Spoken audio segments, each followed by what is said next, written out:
오늘 마가복음 통해서 사랑에는 가격표가 없습니다라는 제목으로 함께 말씀으로 나누고자 합니다. 한국 드라마는 사랑이 띠인 그런 드라마는 많은 것 같아요. 애정 라인 같은 게 항상 있는 것 같아요. 그만큼 사랑이 중요하다는 것은 불신자분들도 모든 사람들은 다 공유하고 있는 최고의 가치라는 걸 아는 것 같습니다. 그래서 우리는 사랑에 대한 이야기들을 많이 하고 음악으로 또 시로 또 드라마로 표현을 하는 것 같아요. 사람 사이의 만남에서 뭔가 매력을 느낄 때 사랑을 느끼기도 하고 그런데 사람 사이에서 매력을 느끼는 것 중에 하나가 향기라고 해요. 사람을 만났을 때 냄새로 향기로 기억한다라는 얘기가 있는 것 같아요. 그 학자들이 그런 얘기를 하더라고요. 아마 그래서 사람들은 향수 같은 걸 개발했는지도 모르겠어요. 누굴 만날 때 특별한 날 향수를 뿌리기도 하고 그런 것 같습니다. 오늘 본문에도 굉장히 향기로운 여인, 진한 향기를 드러내는 한 여인이 등장하고 있습니다. 예수님과 어떤 일들이 집에서 펼쳐지고 있는데 느닷없이 등장해서 예수님 발 앞에 무릎을 꿇고 예수님 머리에 향유옥합을 붓고 자신의 머리로 예수님을 발을 씻기는 그런 장면을 우리가 보죠. 너무 우리에게는 익숙한 장면이지만 사실 그 자리에 있었던 분들에게는 굉장히 당혹스러운 행동이었겠죠. 그래서 옆에 있던 많은 남자분들이 그 여인을 꾸짖었습니다. 오늘 본문에도 저희들이 읽은 본문에도 나오지만 이게 도대체 무슨 짓이냐? 이 아까운 향유를 어떻게 이렇게 허비할 수가 있냐? 이게 얼마나 비싼 건지 압니까, 여러분? 무려 300데나리온이라고는 감이 없죠. 300데나리온이면 1년치 연봉입니다. 1년치 연봉이 항아리에 담겨 있고 그걸 깨뜨려서 예수님께 부은 거예요. 그러니까 그냥 남자들이 보기엔 이건 너무 돈 낭비다. 이거 깨뜨리면 주워 담을 수도 없고 이거 가난한 사람들한테 팔아서 또 구제해 주는 게 훨씬 더 지혜로운 거지. 이거 도대체 뭐 하는 거냐? 굉장히 꾸짖었어요. 그랬더니 옆에 예수님께서 이 여인을 변호해 주시죠. 가만둬라. 왜 이러냐? 이 여자가 한 건 굉장히 잘하는 일이다. 너무 아름다운 일을 나에게 했다. 이 여인의 이 행동이 복음이 전파되는 곳에 항상 알려지게 될 거다. 우리에게 너무나 잘 알려진 이 향유옥합을 깨뜨린 여인의 이 이야기죠. 정말 예수님 말씀처럼 이 이야기는 널리 전파되고 또 저희들에게도 2000년이 지나도 이 이야기를 우리가 이 에피소드를 기억하고 있습니다. 이 똑같은 이야기가 마태복음에도 나오고 또 요한복음에도 나와요. 그래서 이 세 가지를 종합해 보면 이 이야기가 이렇게 돌아가고 있구나 배경을 좀 살펴볼 수 있는데 이 세 복음서를 종합해 볼 때 이 사건이 일어난 곳은 베다니입니다. 베다니. 그리고 그 집은 나병 환자 시몬의 집이다 이렇게 돼 있습니다. 그리고 이 향유 옥합을 깨뜨려서 부은 여인은 베다니의 마리아 이러면 나사로, 마르다, 마리아 이 삼남매 그 마리아죠. 마리아 성경에 많이 나오는 이 베다니의 마리아입니다. 이 잔치가 어떻게 열렸을까? 이 세 복음서를 종합해 보면 아마 얼마 전에 죽은 나사로를 예수님이 살려주셨죠. 그 기쁨의 잔치이자 또 나병 환자 시몬도 고쳐주셨죠. 그 병 치유해 준 것에 대한 감사. 그러니까 아마 이 더블 감사 축제였을 것 같아요. 이 마리아 나사로 집보다 시몬의 집이 더 컸던 모양입니다. 온 동네 사람들과 함께 잔치하기에는. 그래서 이 시몬의 집에서 파티가 펼쳐졌습니다. 근데 이 마가는 이걸 기록하면서 이 마리아의 이름을 쓰고 있지 않아요. 한 여인의 이름, 여인이다 이렇게만 기록하고 있고 또 이 제자들의 그룹에 대해서 어떤 사람들이라고 기록하고 있는데 우리가 이제 요한복음을 보면 이 사람이 가룟 유다, 말리던 사람이 꾸짖은 사람이 가룟 유다고 향을 깨어드린 사람이 마리아다라는 걸 알 수가 있습니다. 당시 사람의 숫자에도 들지 않는 한 이 이름 없는 여인의 예수님을 향한 이 사랑의 헌신의 모습 그리고 그것을 이해하지 못하고 허비하고 낭비하는 거라고 꾸짖고 있는 이 사람들과 이 마리아 또 대표적으로는 이 가룟 유다와 마리아가 극명한 대조를 이루는 장면을 봅니다.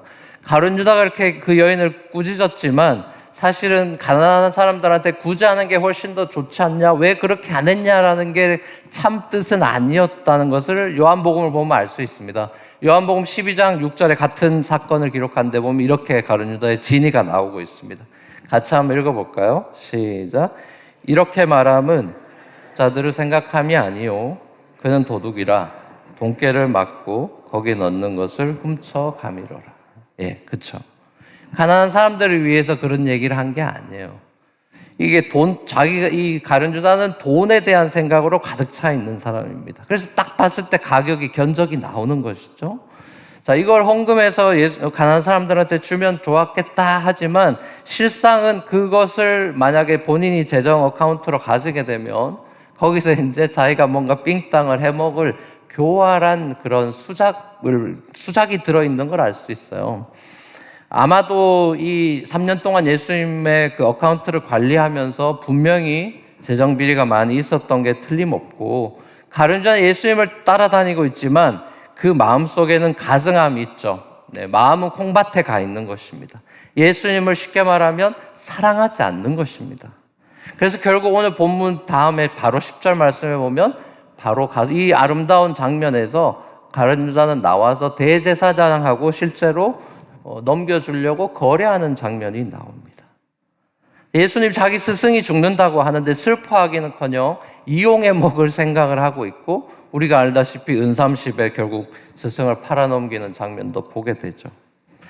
자, 마가의 이 에피소드를 통해서 우리가 무엇을 깨닫게 됩니까? 이름 없는 이 한 여인의 순수한 사랑, 그것을 보게 되고요. 이 여인 마리아의 그 드린 향유 옥합, 거기 자세하게 나와 있는데 보면 순전하다, 퓨어한, 나드한 옥합이다 이렇게 돼 있는데, 자, 이것은 굉장히 중요한 것입니다. 왜냐하면 이 당시에는 처녀들이 결혼 준비를 위해서 월급을 따박따박 모아서 향유 옥합을 혼수용품으로 준비합니다. 굉장히 상징적인 혼수용품이에요. 그리고 이 나드라는 거는 굉장히 귀한 건데 왜 귀하냐? 히말리아 산맥에 나는 특별한 희귀종입니다. 그 나드라는 식물이에요. 그것의 뿌리와 잎사귀를 가져와서 뽑아가지고 향유를 만드는 굉장히 값비싼 청년들 말로 레어템이에요. 레어 아이템. 굉장히 구하기 힘든 것인데, 그러니까 뭐 우리가 시중에서 구하는 뭐 샤넬 넘버 5 이런 거는 그냥 다 아무것도 아닌 거예요. 그럼 굉장히 싸구려가 되는 겁니다. 굉장히 값비싼 1년치 연봉이나 되는 그런 비싼 거죠. 이거를 예수님 머리부터 발끝까지 부어버렸어요. 예수님의 말씀처럼 마리아는 예수님의 죽음을 예비하고 있었다 싶습니다. 제가 봐도. 왜냐하면 마리아는 예수님과 특별하게 친해요. 제가 보기엔 12명 남자 제자들보다 훨씬 친한 것 같습니다. 친하다는 의미는 물리적인 친함을 가리켜 말씀드리는 게 아니라 예수님이 뭔가 힘들고 또 지쳤을 때 안식을 찾는 곳이 리트리트 센터가 마리아 집이었거든요. 굉장히 가까운 사이고 나사로가 죽었을 때도 슬퍼하시는 장면에서도 얼마나 가까운 사이인가, 마음을 터놓는 사이인가를 엿볼 수 있습니다. 그리고 특별히 마리아는 복음서에 보면은 예수님이 본인 집에 와서 말씀을 나누고 할 때 마리아는 부엌에서 주로 봉사하고 그럴 때 항상 예수님의 말씀을 귀를 쫑긋 세우고 듣는 마리아를 보죠. 그래서 마음과 마음이 통하는 그 마리아를 봅니다.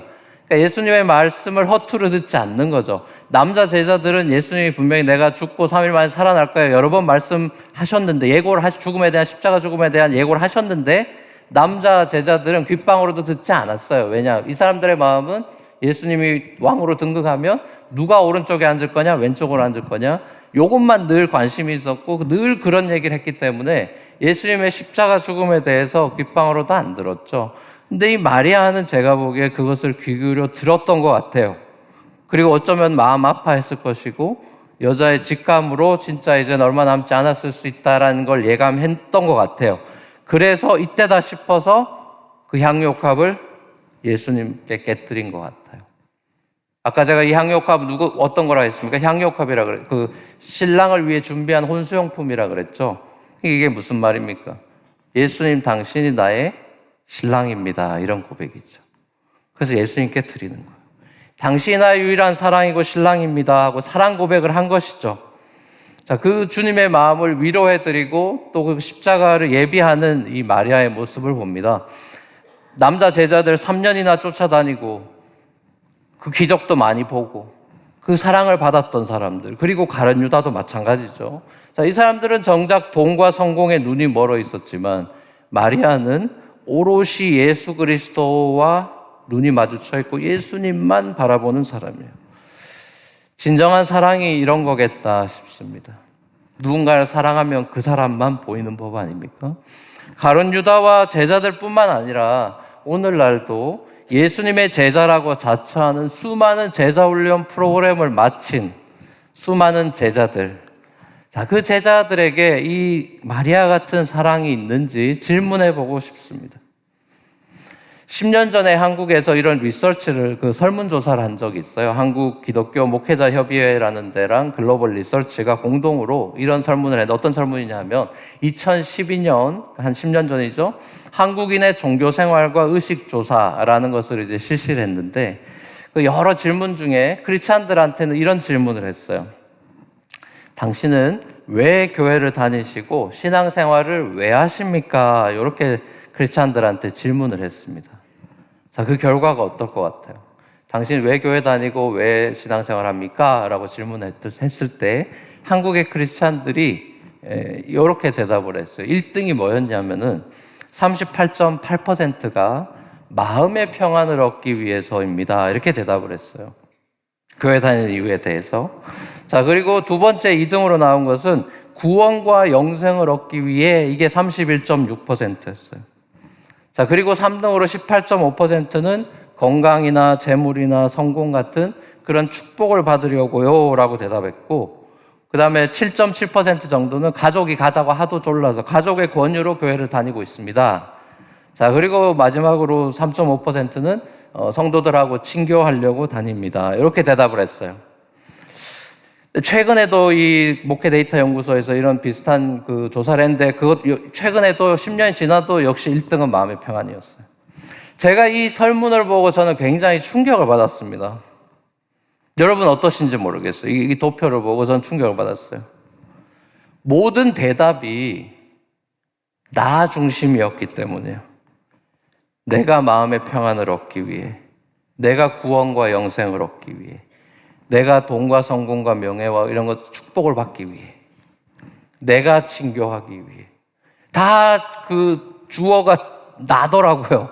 그래서 제가 깜짝 놀랐어요. 만약에 이 설문을 저한테 물었으면, 목사님 당신은 왜 교회 다니고 왜 목사를 하고 왜 신앙생활 합니까? 라고 했으면 저는 서슴없이 예수님이 좋아서요, 예수님을 사랑해서요 라고 예수님 얘기를 먼저 했을 것 같거든요, 저는.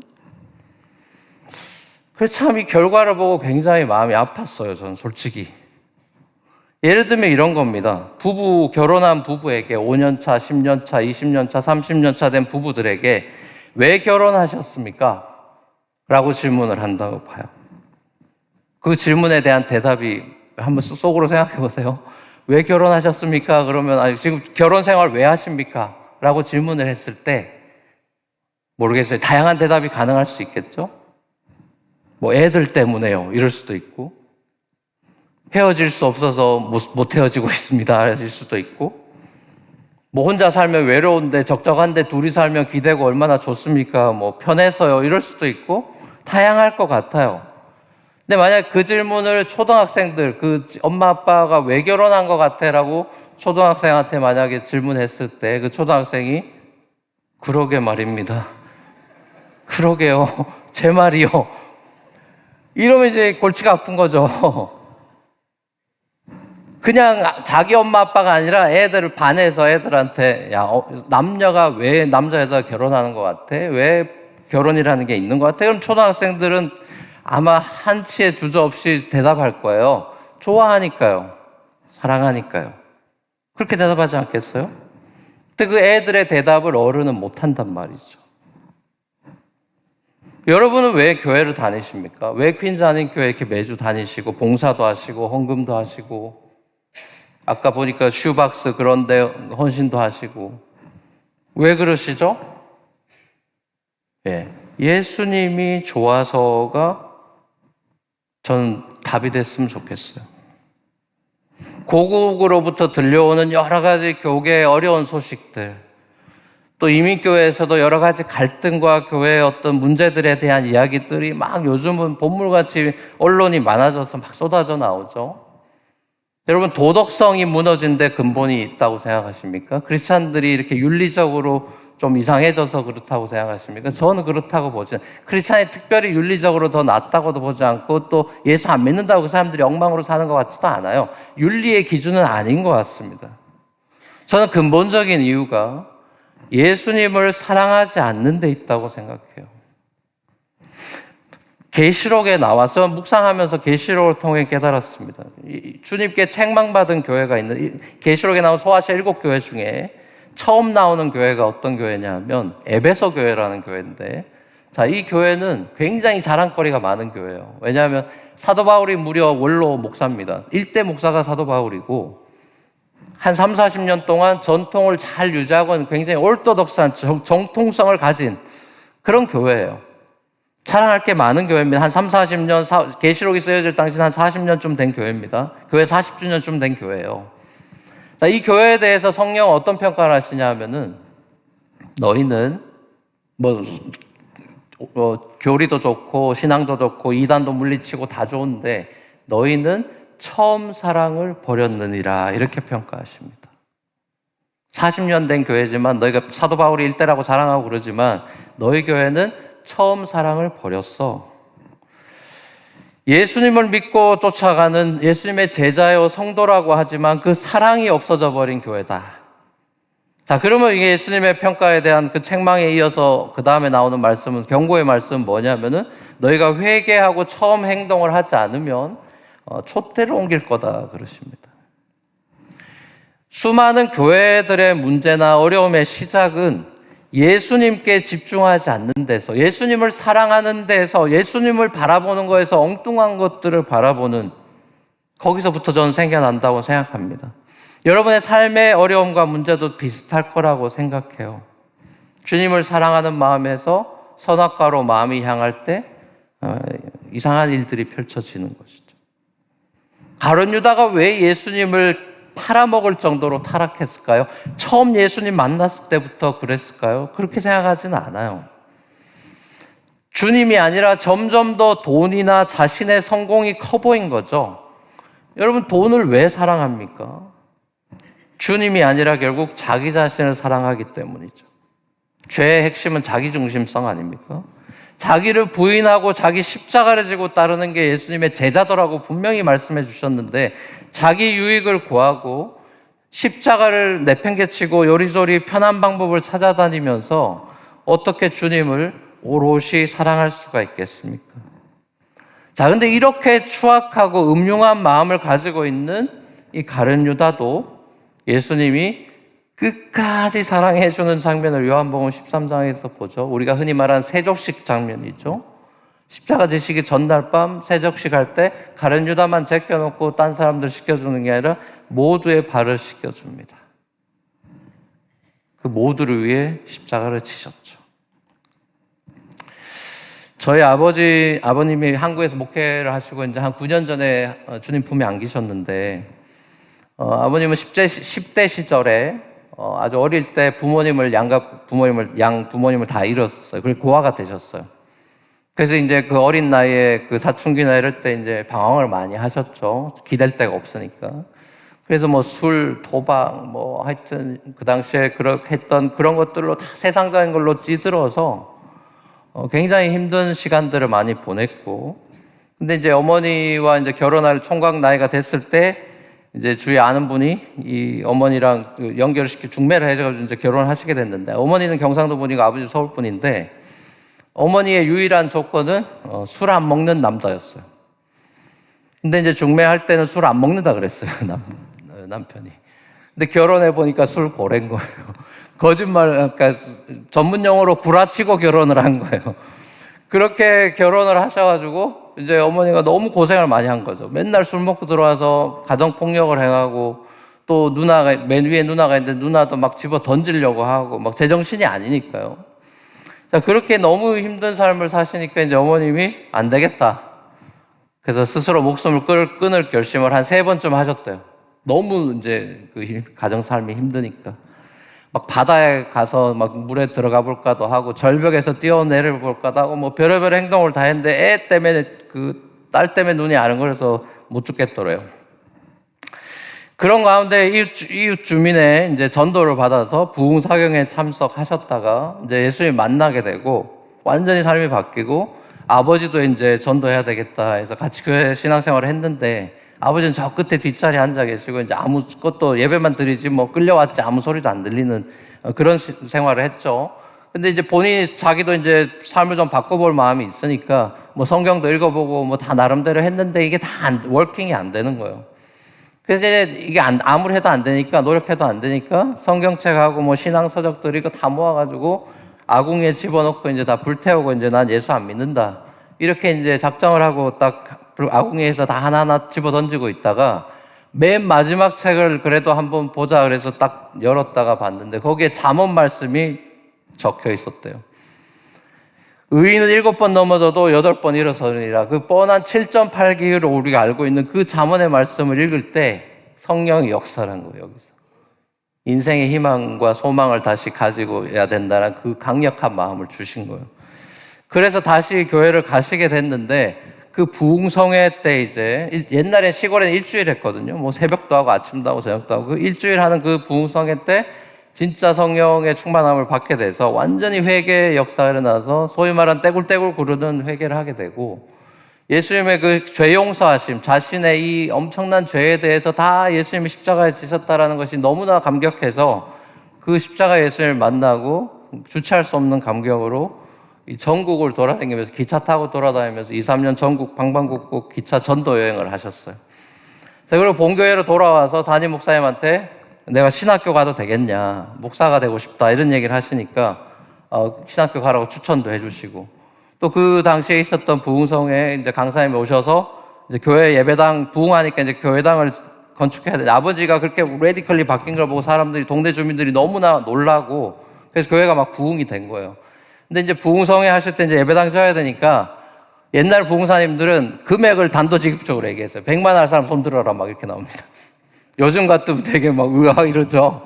그 뭐 손들어 할 때 해서 금액이 쫙 올라가서 맥시멈 그 당시에 이제 500만 원 할 사람 손들어야 했는데 아버지가 손을 딱 드신 거예요. 어머니 뒤에서 눈 감고 이제 기도하고 있다가 싹 다 보니까 이제 남편이 손 들고 있는 거죠.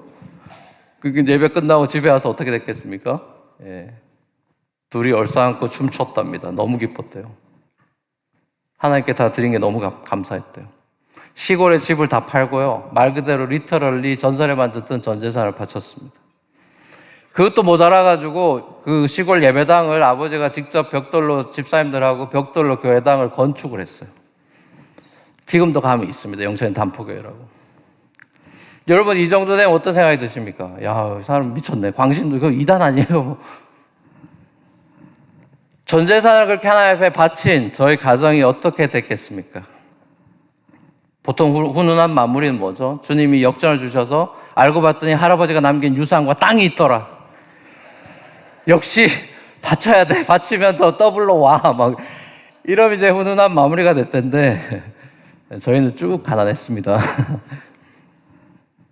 제가 어릴 때 시골에서 전도사로 목회하시고 더 시골로 어촌으로 가셔서 거제도 어촌으로 가셔서 제 중학교를 세 군데 나왔는데 그 어촌에서 하는데 그 교회는 또 굉장히 어려운 교회고 2, 3개월마다 목회자를 쫓아내는 교회라서 아버지가 그걸 알고 가셔서 바꿔놓겠다고 가셨어요.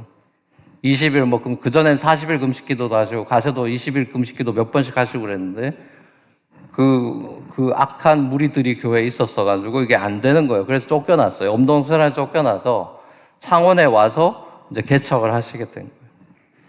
근데 그 창원에 있는 지하 상가에 뭐 비 오면 물도 새는 15평도 안 되는 자그마한 교회 이제 교인이라고는 엄마하고 저하고 앉아 있는 아버지가 이제 설교하시는 그 개척교회가 맨 땅에 헤딩으로 시작됐고 사택도 그 산으로 이렇게 음침한 데로 들어가면 뭐 가로등이면 뭐 하나도 없는데 무덤 몇 개 지나면 집이 나오고 거기에 흙으로 대충 지어놓은 집이 그게 저희 사택이었는데 거기가 집 주소마저도 없어요. 무허가라서. 중학교 때 집 주소 쓸 게 없어요. 그래서 그 교회 주소를 썼습니다. 쌀이 없고 그러니까 경주에 알던 그 옛날 성도님들이 권사님들이 쌀을 보내주셔서 그걸로 먹고 전 도시락 반찬이 항상 김치밖에 없었어요. 자, 그런 상황에서 아침에 눈 뜨면 학교 가기 전에 눈 뜨자마자 아버지는 가정 예배입니다. 그래서 저는 가정 예배를 제대로 옷 입고 드려본 적이 없어요. 일어나면 팬티, 런닝구 바람에 항상 바로 예배예요. 까먹는다고 이제 일어나자마자 예배를 드리는 겁니다. 예배 드리면서 아버지가 이제 다 찬송 하나 또 성경 한 구절 읽고 이제 기도하시면서 우셨어요. 자주 우셨어요. 그래서 저는 생각에 이런 데 살고 이런 형편이면 우는 게 당연하다. 왜냐면 집 위에 뭐 쥐들이 막 돌아다니고 난립니다. 연탄 뭐 이렇게 떼는 그런 집에서 뭐 진짜 코딱지만한 집인데 그래서 우는 게 당연하다 싶었는데 기도 내용을 중학생 때 잘 들어보니까 하나님 구원해 주셔서 감사합니다. 나 같은 죄인 구원해 주셔서 감사합니다. 그러면서 울어요. 그 다음 세컨드 센텐스는 이렇게 구원해 준 것만도 감사한데 저 같은 부족한 사람을 목회자로 삼아서 주님의 영광스러운 교회를 섬기는 목사가 되게 해주셔서 감사합니다 하면서 또 울어요. 그래서 제가 충격을 받았습니다. 이거 뭐지? 어머니도 그때 옛날에 뜨거웠을 때 전재산 바치고 이렇게 가난하게 사는 거에 대해서 후회한다는 식으로 얘기한 적을 단 한마디도 들어본 적이 없어요. 우리는 가난한지 몰라도 나는 마음이 풍요롭다. 늘 하나님께 감사한다. 너희들이 이렇게 다 잘 자라서 누나, 형, 너희들 하나님이 잘 자라게 해주셔서 너무 감사하다. 때를 따라도 까마귀를 통해서도 먹여주신 하나님이 있어서 너무 감사하다고 그렇게 얘기를 하시는 거예요. 그 모습 속에서 전 예수님을 봤습니다. 그래서 제가 그 중학생 때 목회자가 되기로 헌신을 했는데 그 감동을 받아서 헌신을 했는데 그 전에 사실 어릴 때 아버지가 저희 형하고 저하고 눌러서 그냥 동의도 없이 하나님께 목사로 바쳐버렸어요.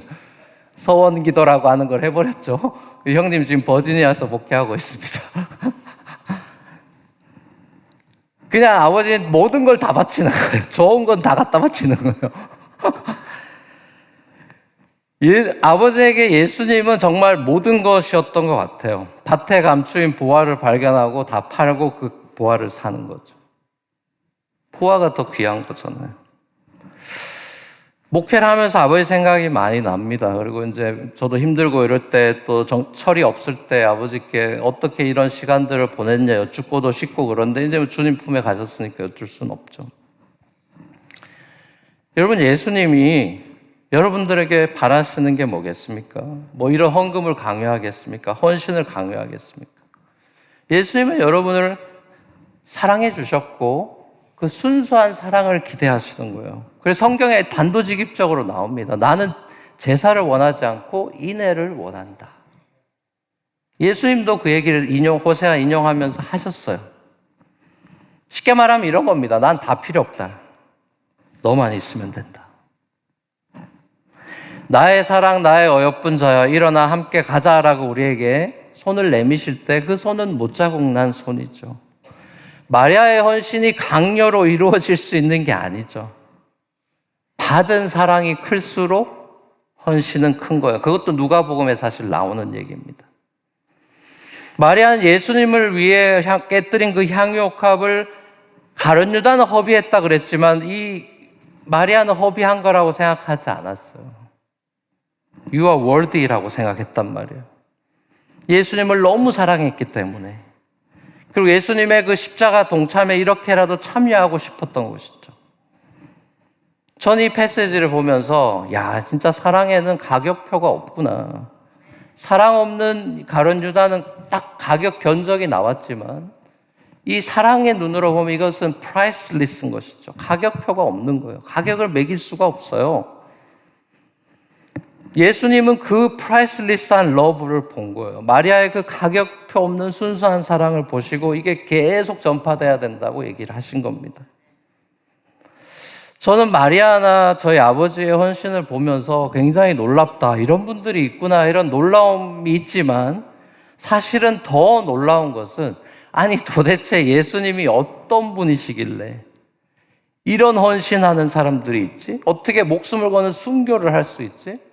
예수님이 얼마나 아름답고 멋진 분이시길래 이 인류의 역사 동안 얼마나 많은 그리스도인들이 자기 자신을 드리는 헌신과 심지어 목숨을 드리는 순교까지 할 정도로 이렇게 예수님은 놀라우신 분인가? 전 거기에 더 놀래요. 예수님이, 마리아는 예수님께 향유옥합을 깨뜨리고 자신의 사랑을 고백하고 꼬깃꼬깃 모았던 1년치 연봉을 드리며 나아갔지만, 우리 주님은 자신의 몸 전체를 깨뜨리셔서 십자가에서 자신을 허비하셨어요.